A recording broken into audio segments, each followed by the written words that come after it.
ఇచ్చిన 6 గ్యారంటీలలో దాదాపుగా 5 గ్యారంటీలు అమలు చేసింది. వృద్ధులకు 2000 4000 పెన్షన్ ఏమైంది? 2 లక్షల రుణమాఫీ ఎందుకు పూర్తి కాలే? 500 బోనస్ ఎక్కడ పోయింది? నిరుద్యోగ భృతి ఎక్కడ పోయింది? ఆడపిల్ల స్కూటీ ఎక్కడ పోయింది? ఇందిరా మిల్లు ఎందుకు పూర్తి కాలే? భూపాలపల్లి నియోజకవర్గంలో మహిళలు బస్సులు ఎక్కి తిరుగుతున్నారా ఉచితంగా లేదా? మీరేం చెప్పిండ్రు? ఎలక్షన్ల ముందైతే ₹1,00,000 వస్తాయి, మేము ఎలక్షన్ల తర్వాత అయితే తులం బంగారం అదనంగా వస్తుంది. లోకల్ బాడీ ఎన్నికలు రాష్ట్రంలో డీలే కావడానికి కారణాలు ఏమై ఉండొచ్చు అనుకుంటారు మీరు?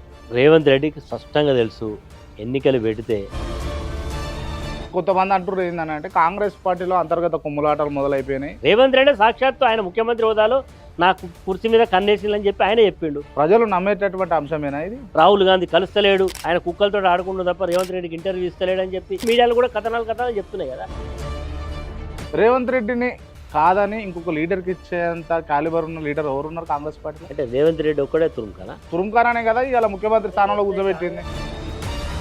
భూపాలపల్లిలో మధుసూదనాచారిని పక్కన పెట్టి కేటీ రామారావు గారు మీకు పెద్దపీట వేసినట్టేనా? ఈ కుర్చీ కూర్చొని ఇంకో పక్క కుర్చీ కూడా నాకే కావాలంటే ఎట్లా? మనసులో ప్రేమ ఉండాలి కానీ ఎమ్మడుండి కట్టప్పలేక వ్యవహరిస్తా అంటే పార్టీకి నష్టం కదా. మరి మధుసూదనాచారికి ఎట్లా న్యాయం చేస్తారు? మరి నువ్వు ఊకే గానం పట్టుకొని గంతసేపు అడుగుతుంది కదా, మరి చెప్పిండా? అర్థం చేసుకోవాలి. మరి గంతసేపు అడుగుతావు మధుసూదనాచారి అని